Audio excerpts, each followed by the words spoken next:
Thank you all for coming. I also need to express my appreciation to Central Arkansas Library System, the Butler Center, Arkansas Studies Institute, the Convention Bureau, City Hall, the Old State House for all allowing me access to records and opportunities, and to my family, my parents are here, for listening to my constant prattling about the latest thing that I discovered. As warm as it is outside, I thought about ditching my notes and just reading to you newspaper accounts from the cold, rainy opening of Robinson in February 1940, and then segueing to the opening of the Clinton Library. I thought that might cool us off a little bit, but I decided that I would stick to my notes.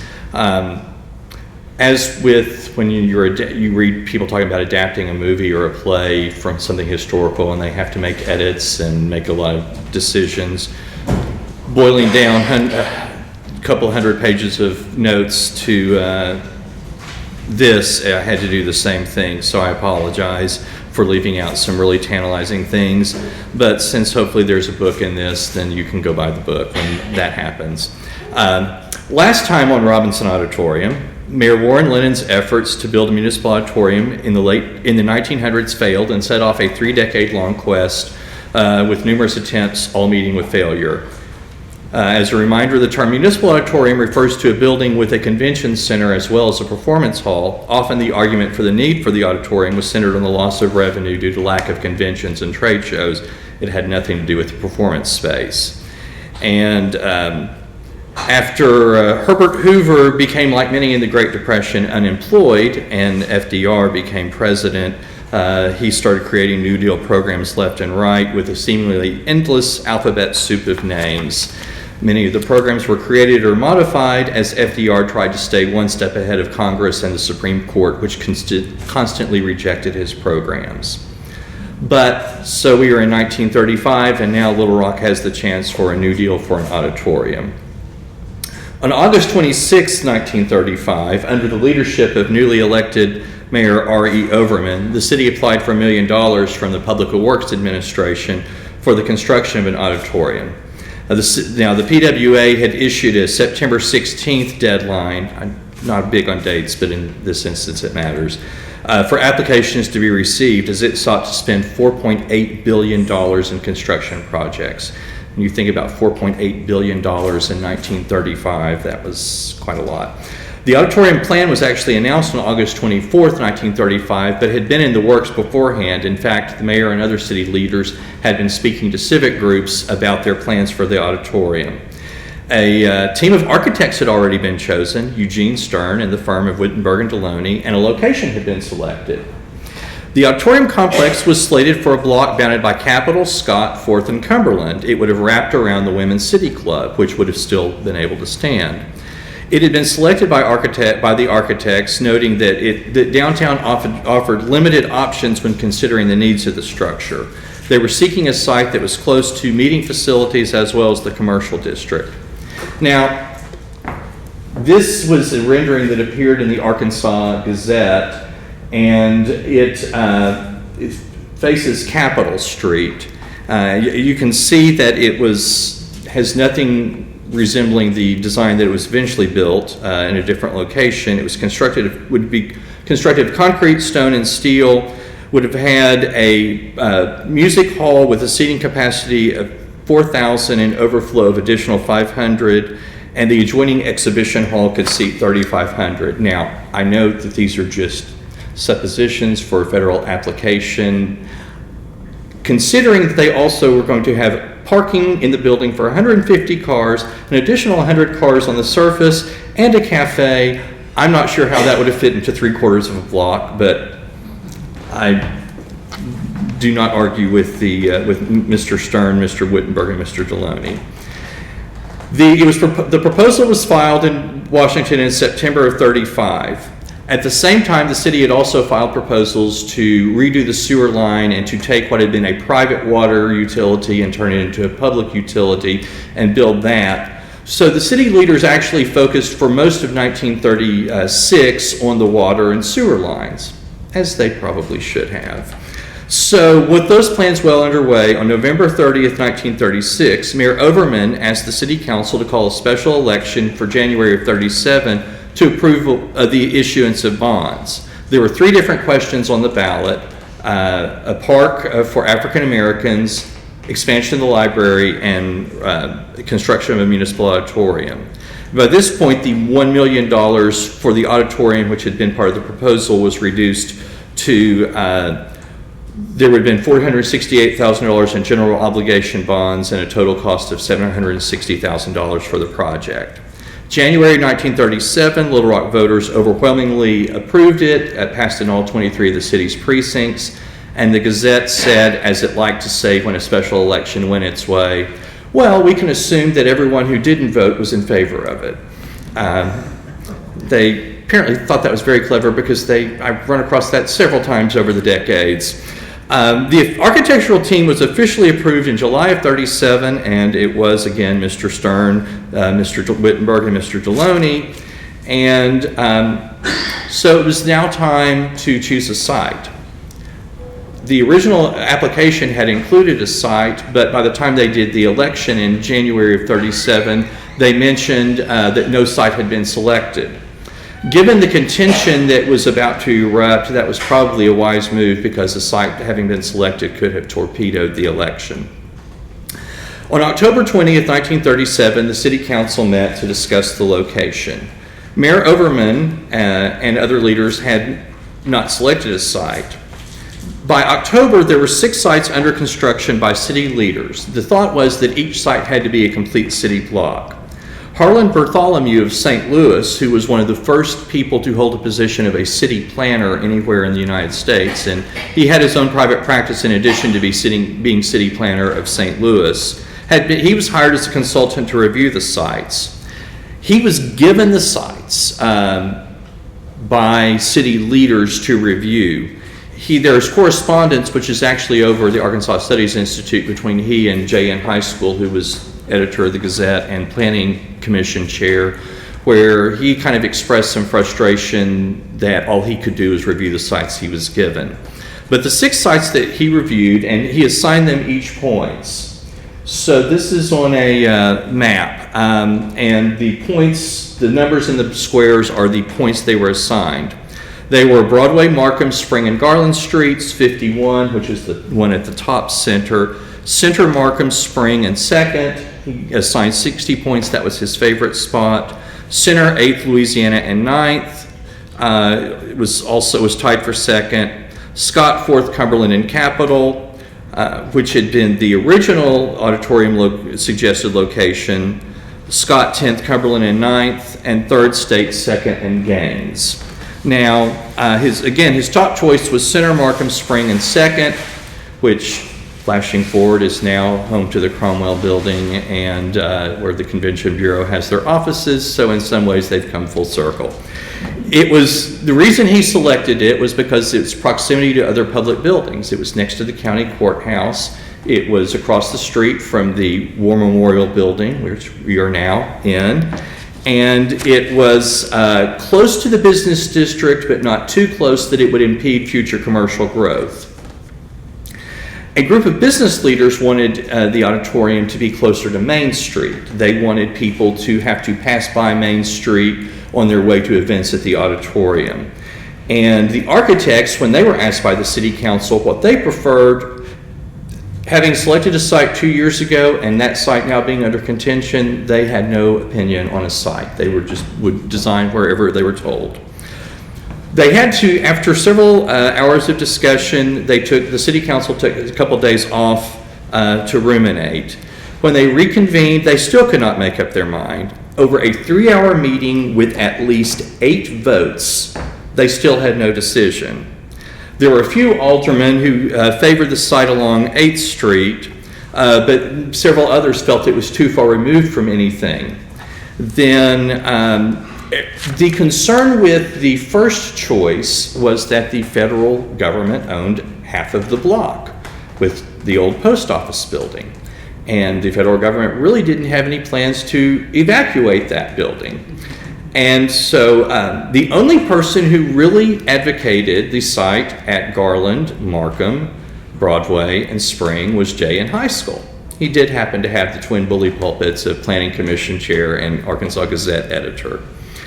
And so finally, on October 29th, there was the Gazette ran a story that it looked like a location had been selected. However, the Gazette story said that it looked like that Mr. Bartholomew's choice would be where it was. By the way, construction had to start January 1, 1938. We're at the end of October 1937. Obviously, without a site, architects can't really start finalizing the design. So the clock was definitely ticking. At the October 29th meeting, discussion picked up where it had left off, and people continued to dig in their heels. Mr. High School commented that basically in the past we had always put public buildings where we got the land the cheapest, and that this was our chance to actually for the first time put a building, use real city planning processes and putting a building where it should be. And Mayor Overman reported that they could not obtain, the federal government would not give up its building. Their concern is that if they were to vacate those offices, they didn't yet have a place to put them. It was an instance of one branch of the federal government saying one thing and another branch of the federal government not cooperating. I think we probably still have many examples of that to this day. So a motion was finally made to purchase the land at Markham, Broadway, Garland, and Spring Streets for a price of no more than $100,000. And it had to be agreed upon by November 1st, which was only 2 days away. And even after casting their votes for that site, several of the aldermen expressed why they really would have liked to be able to vote for other sites, but they gave into this. So it was kind of a lukewarm approval.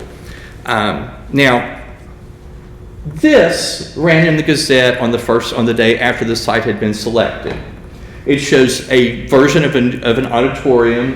You can see City Hall with the dome, the county courthouse. The interesting thing about this is this Gazette rendering gives credit to the Gazette's architects for doing it, making no mention that the building in it, the auditorium, is the building that was sketched by Stern, Wittenberg, and Deloney 2 years prior. But, you know, when it's your paper, I guess you can do what you want to. And,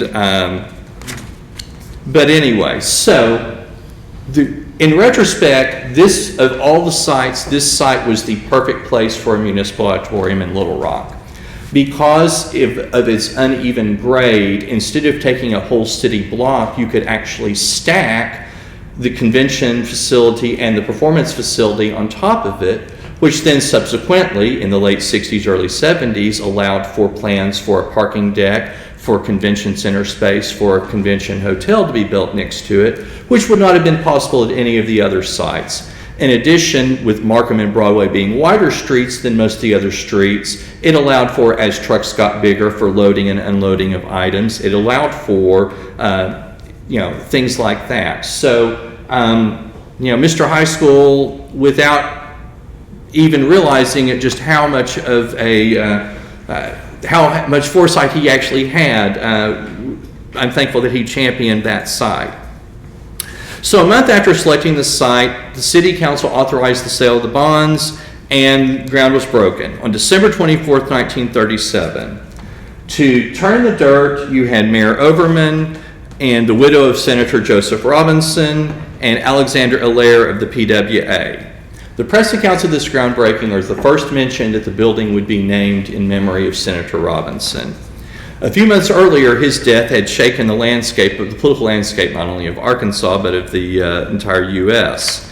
And so it was fitting to name a building after him. There was also some thought that there's no way that Franklin Roosevelt would turn down additional money for a building named after Senator Robinson, his close friend, his political ally, who people were whispering Roosevelt had killed because as Robinson's heart attack was brought on by having to shepherd FDR's Pack the Court initiative through the Senate, which Robinson didn't really want to do, but as the Senate Majority Leader and Roosevelt's ally, he was doing. So we will see whether that hope for Roosevelt came to be. So construction started on December 27th, and interestingly, where this ground was broken sits underneath the what is now the Doubletree Hotel. But it was on the plot. and so it qualified as a groundbreaking for the project. They started excavation that day, and construction was underway. However, the drama continued. At a city council meeting in May of '38, architect George Wittenberg informed city leaders that the lowest bid for the construction was $160,000 over the estimate.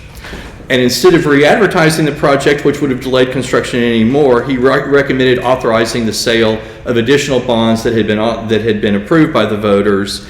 And he repeated the thought that maybe the federal government could pitch in some more money for something named after Joe T. So the city council did approve additional money, but that still wasn't enough. The architects would have to come back in and reduce building materials, and we'll get into some further cost issues in the future. Now, also, a Municipal Auditorium Commission was created in 1938, and among the members was H. Grady Manning, a hotelier who managed the Hotel Marion and the Ben McGee Hotel, and was the chairman of the Auditorium Commission. As 1938 transitioned to 1939, a political change was in the air. Mayor Overman was defeated in his bid for a third two-year term. His zeal for New Deal programs had left the city in dire financial situation. April 1939, businessman, by the way, this is a photo of the early construction and during the Overman era, and you can see it is well underway. So businessman J.V. Satterfield was elected mayor in April 1939. He had never held political office before, had no political ambitions, but the city's business community, concerned about the financial state, encouraged him to run. And so while there were many issues that faced him, considering that his office, that Robinson Auditorium was right outside his office window, that was a challenge that literally faced him every day he came to the work. The opening had been set for September 39. Mr. Satterfield takes office April of 39. So the commission had hired a business manager to oversee the operations. His name was William Clemens, and he came here, had lived in Little Rock previously, but he came here from Rochester, New York. June 1, 1939 was an auspicious day. It was Mr. Clemens' first day on the job, and it was also the day that the cornice was set in place atop the columns bearing the words Joseph Taylor Robinson Memorial Auditorium. By the middle of 39, however, the auspiciousness, the joy had faded, and discontentment was rising over the costs. The Arkansas Democrat even ran an editorial suggesting that a grand jury investigate the construction. The paper alleged that $37,500 had been paid for property that was valued at only $9,000, and the purchase price of steel had been two-thirds of over the original estimate, and the paper also complained about the location. I'm not sure what you would do at that point about the location. Following the editorial and many other complaints, including from some aldermen, Mayor Satterfield appointed a committee of 4 aldermen, but he also asked the PWA to conduct its own independent audit.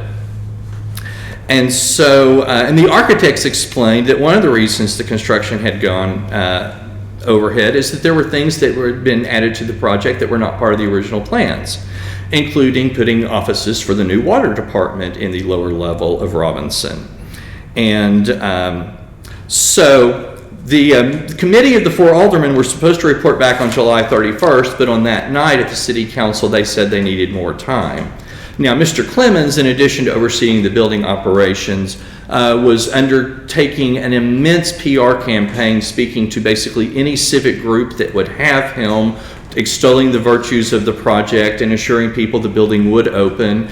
And he also took tours of other municipal auditoriums. He gave tours of Robinson's construction to newspaper reporters, and was really just doing a yeoman's work to try to get people on board. And so as the summer drug on, another issue arose. Not all the electricity was hooked up to the building, and the steam line was not hooked up, which would not have given heat, which meant the building would have no heat. Mayor Satterfield noted that the cost for that would be between $15,000 and $18,000, and there wasn't that much money left in the Robinson construction budget. He planned a trip to D.C. to visit with federal officials about the possibility of supplemental funds, It was estimated it would need an additional $50,000 to finish everything that was needed on the building. Others that were scheduled to go on this trip were Harvey Couch, an AP&L executive and personal friend of President Roosevelt, and former Alderman Jack Pickens, who was an Acme brick executive, obviously very knowledgeable in construction, and had been to DC on a previous trip on Robinson, where he had been assured by federal officials that if you need more money, we'll give it to you.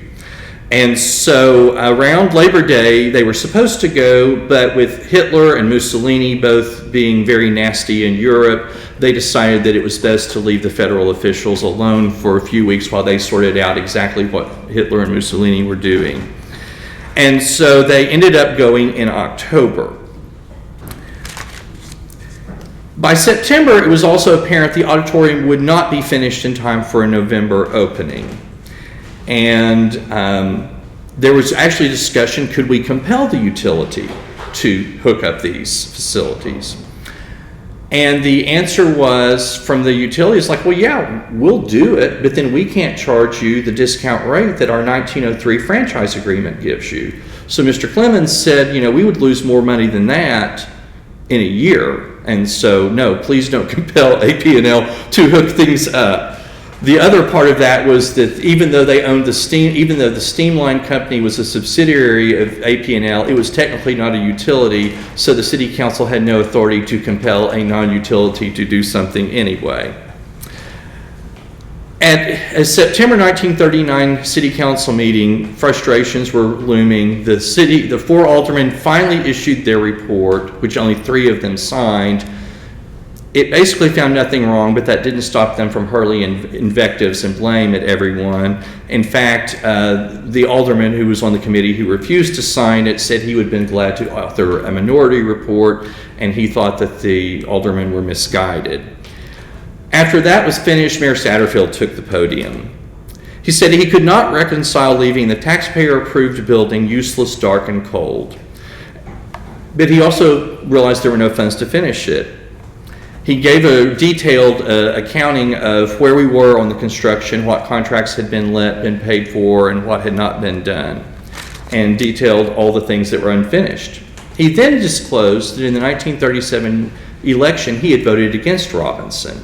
He did not specify the reason, but given his financial background, and some other statements he made, it's apparent that it probably because he thought the numbers didn't add up. But instead of saying, I told you so, what he said was, regardless of my vote as a private citizen, as your mayor, it is my duty to deliver to you a finished, functioning auditorium. I don't know how I'll do it, but I will deliver you that building. So and at this time too, the PWA indicated that it had given Little Rock the maximum it could give, and oh, by the way, they had changed the rules and they were no longer funding municipal auditoriums. So even if they hadn't given all the maximum, they still couldn't give Little Rock any more money.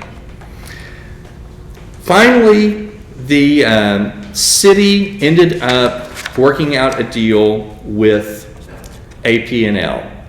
AP&L would become a subcontractor with the general contractor, William Peterson Company, so that they were able to do it for the money that was left in the fund. So the utilities were hooked up, and but it did not trigger AP&L violating its franchise agreement.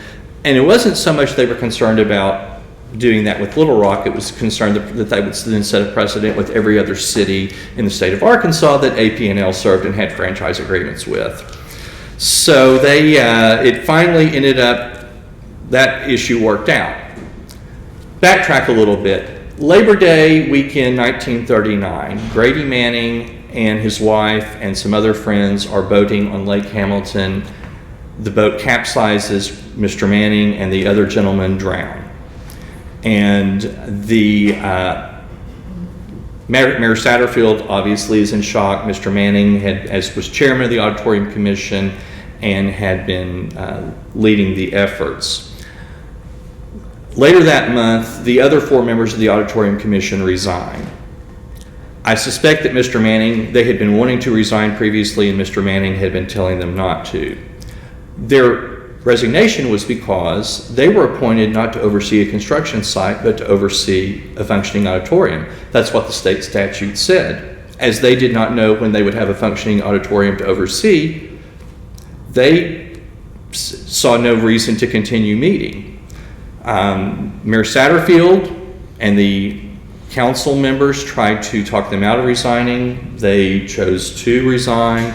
Mayor Satterfield said he would not appoint a new commission until he was sure that he would have a building for them to administer.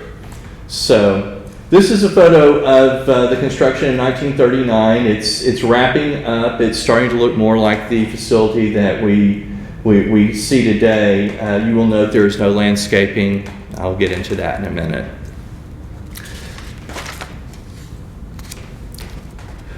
However, October 1939, there was a bright spot. The lower level was finished with the pecan block parquet flooring had been put in at the end of September. So the first event was held. It was a dance, and the first 4 people to enter the building as paying guests were Mr. and Mrs. Alfred Wilhelm, Francis Fraser, and Bill Christian. I know nothing about them other than they were the first 4 people to enter the building in any capacity as paying guests, so I thought that they deserved mention. Reports estimated 3,200 people attended to and danced to the music of Jan Garber and his orchestra. And that was the bright spot of October, because we were still, I jumped ahead a little bit, we were still dealing with the utility impasse. Instead of celebrating an opening of the building in November, Mayor Satterfield did release the PWA investigation, which found no substantiation of allegations or for irregular expenditures. It also addressed the site selection process and said the city had done everything it was supposed to do in choosing a location. And so at the time that the mayor released that report, which had actually been in his possession for several weeks, but he didn't have authorization from the PWA to release it. So he got accused of stonewalling, but once PWA said we told him not to, then that calmed people down a little bit. Finally, on December 8, 1939, the construction was declared, quote, substantially finished. The work of the general contractor was complete, the steam line and transformer connections had been finalized, but the city still could not use the facility without permission of the PWA. Newly constructed, the exterior combined neoclassical front facade with the portico and columns, which stood 5 stories above street level.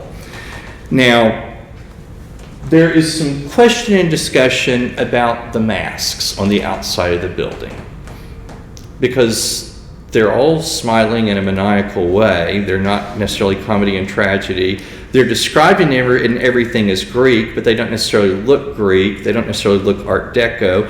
And they're not the masks that were in the original elevations, so I don't know. I'm wondering if those masks were supposed to be in another project and someone else, some other PWA project somewhere else has our masks. Interestingly, though, there were, in the lobby, there were aluminum Art Deco masks that were put in the foyer, and many versions of those also appeared in the Art Deco chandeliers. Those are heavily stylized Art Deco, so much so that in looking at the photos, you can't tell whether they're smiling, whether they're comedy, tragedy. They also look a little Art Deco maniacal, and they sort of resemble the masks that are on the outside, so I don't know. But these are photos of the lobby and of the lower level with its gorgeous parquet flooring. As these were taken from the opening souvenir booklet from February 1940. And I'm happy that some of the Art Deco is being restored to the lobby with this, to the historic lobby with this renovation. That excites me greatly. I love Art Deco, the 70s have much to apologize for architecturally, starting with the denuding of the building of its many Art Deco elements in the early 70s renovations. As you can see, there were heavy Art Deco elements, glass block windows.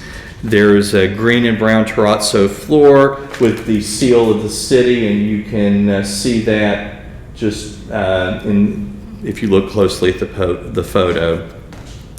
You go inside to the auditorium, and the original curtain was royal blue. The original seats were brown and tan leather, and 1,356 seats on the orchestra level, 757 on the mezzanine, and 876 in the balcony with standing room for 200. At the time the building opened, the permanent seating, there was not necessarily completely permanent seating downstairs. You can see a little, and you can see the balcony seating. The estimate, depending on the event downstairs, whether it went from a dance to a trade show to boxing and wrestling, and almost everyone I talked to that mentions, Robinson in the 40s, 50s, 60s, they somehow mentioned Saturday Night Wrestling at Robinson, and it was certainly a cultural touchstone. At the same time that Mayor Satterfield was dealing with all of this, what I'm getting ready to tell you has nothing to do with Robinson, but it just shows some of the other challenges he was dealing with. So in early December 1939, 11 male and 1 female members of the Little Rock City Council were arrested for contempt of court. There was a real estate transaction, and to this day there are issues that as long as you meet the specifications, the city board has to approve, but they have to approve it. So there was an issue like this. The council had voted, and they defied how the judge told them to vote. The judge gave them warning. He gave on a Monday that if they hadn't changed their vote by the following Monday, he'd hold them in contempt of court. On Saturday, he issued a reminder. So on Monday morning, 11 men and 1 woman went to the Pulaski County Jail to be booked. They were then trotted over to the county courthouse, where the judge, not expediting anything, brought each of them up one by one, had Mayor Satterfield, the city clerk, and the city attorney each answer questions. Did you notify them? Yes. Did you drug it out? Put the 11 men in jail, did not put the female city council member in jail, fined her $50, sent her home. Now, they were actually not put into a jail cell. Newspaper photos the next day show them playing cards in a conference room. Mayor Satterfield had to go to the judge to beg that he thought that he had them convinced to change their votes. Could they please have them escorted to City Hall a block away and preserve some shred of dignity instead of having to convene the city council in the county jail building?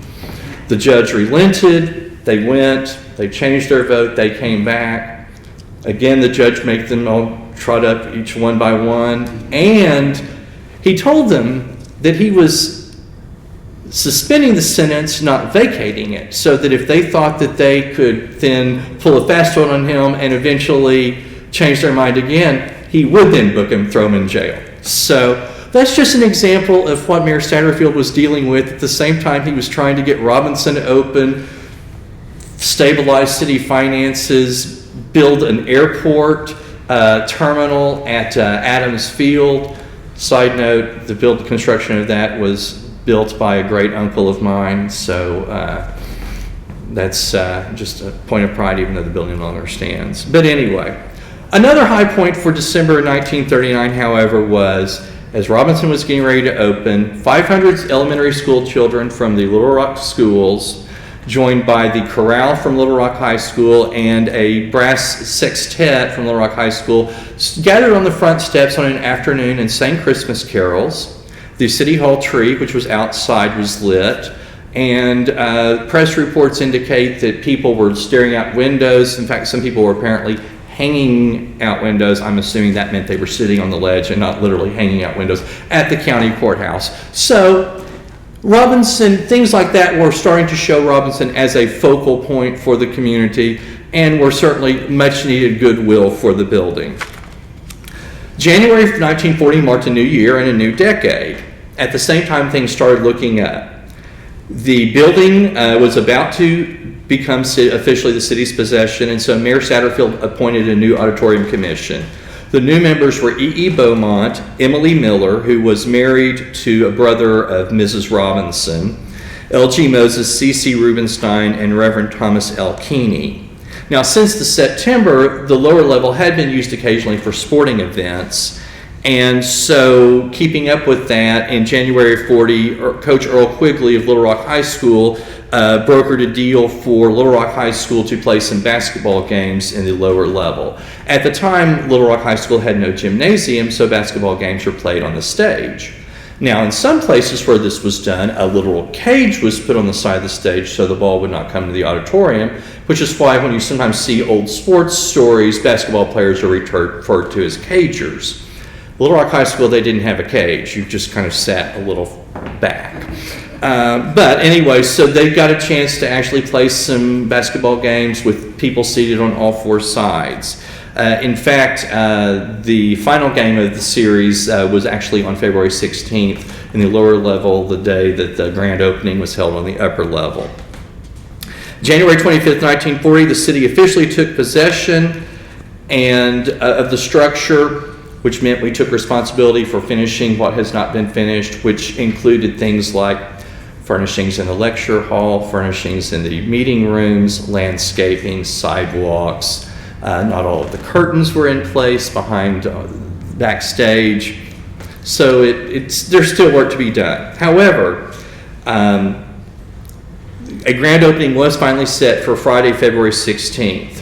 While the details were being finalized, a glamorous evening took place in the convention hall on February 1, 1940. In conjunction with the meeting of film executives and movie theater owners, several Hollywood actors were in Little Rock to headline what was called a movie ball. While in Little Rock, Maureen O'Hara, fresh off of filming How Green Was My Valley, Gene Autry, and several actors whose names have been sort of forgotten, and I think probably justifiably, made a variety of public appearances. Now, Mr. Autry had to miss the ball because he had a variety of business interests back in California that he needed to attend to. But the four actors who did attend caused quite a scene. Upon their entrance, so many attendees crowded for autographs that the evening's grand march could not take place. After two attempts, led by Mayor Satterfield with Miss O'Hara on his arm, and the other two female starlets were escorted by military men. Now, you would have thought people in uniform in 1940 would have commanded respect, but I guess when you can get an autograph, you forget about that. Finally, after two attempts to start the grand march, they gave up and they just escorted people to sit and sign autographs. The Democrat the next day referred to it as an orgy of autograph seekers. Back when that word had little tamer meaning. So the movie ball showed Little Rock citizens the value of Robinson. That meeting could not have taken place without Robinson in Little Rock. It could not have taken place in Little Rock without Robinson, or it would have had to only take place at the Hotel Marion. The Albert Pike was their headquarters, but the Albert Pike didn't have a ballroom that could have done that event, hosted that event. So this showed that we could attract more meetings because in the past, if the Hotel Marion was booked, we couldn't have another big meeting at the same time. Now you could use the Albert Pike, the Sam Peck, the Lafayette, the Ben McGee, was still then, it wasn't yet named the Grady Manning, as a conference headquarters because you could still have a big event elsewhere, not attached to the hotel. So it really was a nice way to show the Little Rock voters, after all they'd been through, whether they remembered it from 1904 or from 1937, that all they'd been through really was going to pay off. So once the sidewalk was in place in front of the building, the details were finalized for the grand opening. The San Francisco Opera Ballet would be the featured performers and be accompanied by the new Arkansas State Symphony Orchestra. It's a precursor to the current Arkansas Symphony, but it's kind of a dotted line. It's not a direct precedent.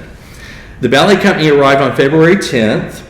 That week, as details were being finalized, if you were an usher director, you got a paid salary, but general ushers just got to see things for free. Scenery and equipment, the last of the draperies were coming in from New York. Rehearsals were taking place at night, and during the day, the PTA for the Little Rock School District had scheduled some children's plays to be in the auditorium. It was based on some Louisa May Alcott story and featured a live dog and a capuchin monkey in the cast. So we had That was a precursor of circuses taking place on the stage of Robinson. Those were not the first animals. So on February 16th, 1940, the building was ready to open. Mayor Satterfield, Mrs. Robinson, and Emily Miller participated in a brief ribbon-cutting ceremony. It was supposed to be outside. It was cold and rainy. They moved it inside. And it was still warmer, however, than the opening of the Clinton Library. So, I said they should have bucked it up and held it outside. I'm getting ready to read you the complete text of Mayor Satterfield's remarks. I would rarely read you complete text of any mayor's remarks, but I will read you his. We hope you have a very pleasant evening and hope further that it will be the first in a long series which you will enjoy in this, your auditorium. 29 words. That was the extent of all of the remarks given at the grand opening. Mrs. Robinson, who was a very private woman, said nothing. Mrs. Miller said nothing. The only other words that were said were from the head of the Chamber of Commerce, who was MC, who introduced the three to come cut the ribbon. So the performance and tickets were 4 different pricing levels: $2.50, $2, $1.50, and $1. Now, only 1,700 people attended upstairs that night. The basketball games were going on downstairs, and so estimates between the two, you'll see estimates that 4,000 people were in the building on the opening night, or on the opening day. And Mr. Beaumont, who was the chairman of the Auditorium Commission, commented to the paper on the fact that it was not sold out. He said, look, we know that ballet is not going to be for everyone, but part of the reason that this building is going to function is that different things are going to appeal to different people. So no, we're not disappointed. We didn't necessarily think that every seat would be filled for the grand opening. It had been speculated that it would be a black tie event, but only a few people wore tuxedos. Most men were just in business attire, and women were in their very heavy coats trying to stay warm as they were walking, because guess what? Parking was a problem even in 1940. In fact, it was in 1947, jumping ahead a little bit, that the Auditorium Commission in the city started exploring maybe starting to charge for use some surface lots and starting to charge for events in the evening to start dealing with parking at auditorium events. But anyway, so the building was now open, but there was still money that needed to be raised to finish the construction and the furnishings. So the City Council approved an ordinance to call a special election on April 2nd, 1940 for the purposes of approving the bonds for the auditorium and a couple of other projects. Now, as early events were taking place in Robinson, there was still some tweaking to do. The night before the April election, the first play was held in Robinson. Edward Everett Horton starred in the comedy Springtime for Henry, which he trotted out in the 30s, 40s, and 50s. It was kind of his, if he needed to make some extra money, he just would trot out a tour of that. As it was now springtime in Little Rock, the air conditioning was being used. The system's fans made so much noise that echoed through the air ducts that it was hard for the audience members to hear the play. Once the source of the distraction was discovered, the fans were turned off. The next day, plans were made to add acoustical buffering to the ducts to avoid a repeat of the situation. So, and on Saturday, March 31st, the day before that play, there was an open house for the public to explore the building. Various Boy Scout troops led 4,000 visitors on tours to the auditorium. One Boy Scout, particularly industrious and close to my heart, because this is the type of thing I probably would have calculated, that the walking tour equaled to 2 miles. So, so on April 2nd, the bonds were overwhelmingly approved. Again, every precinct approved them. And shortly after that, the election, the bonds were issued, and the auditorium construction, which had first been broached in 1904, was now finally completed in 1940. After only one 2-year term, Mayor Satterfield chose not to seek re-election, stated that he felt like he had accomplished what he had set out to do, was stabilizing the city's finances. He then, after World War II broke out, as the father of 3 sons, enlisted in the Army, was made an officer, actually served in the Pentagon when it opened. After the war was over, came back to Little Rock, was asked to head up People's Bank, served as president of that, and until shortly before his death in the 1960s. But in his farewell address, the mayor devoted a section to the auditorium. He noted it was completed furnished, though in his trademark modesty failed to give himself credit for all of the hard work that it took and the deals that he brokered to make that happen. He concluded his remarks on the auditorium by thanking the past and present members of the commission, and with that, the Satterfield administration and the saga of planning and constructing the auditorium came to a close. Now, upon learning of Senator Robinson's death back in 1937, President Roosevelt had dictated a message that included the line, "A pillar of strength is gone." Now, that figurative pillar may indeed be gone. However, the 6 pillars of the auditorium continue to stand. They are a tribute to not only Senator Robinson, but to the political figures and civic leaders, as well as the numerous tradesmen and ultimately the voters who strove to create a municipal auditorium. Today, those pillars continue to stand. And they are a continued testament to the countless men and women who, in a variety of capacities, have worked to keep the auditorium an active part of civic life since it opened on that cold, rainy night in February 1940. Oh, and there's a program from the grand opening, which the Butler Center actually has 2 copies of that. And so there is, want to point out one thing in conclusion. Until 1965, there was a building that was on the block that Robinson was on. The Glover Building. It was basically a shotgun building at the corner of Sprain and Markham, 4 stories. But that's one of the reasons that you almost always will see angles of Robinson, whether it's postcards or photographs, from this direction. You never see anything with the Glover Building in the background because it would have been in the background. So I actually had to go through the city directories to see when did it finally get torn down, and it's in the 64 Polk directory and not in the 65 Polk directory. So, but anyway, but yes, and the building has seen many changes. It had to see some social changes as well, but that's a topic for another time. But anyway, thank you very much.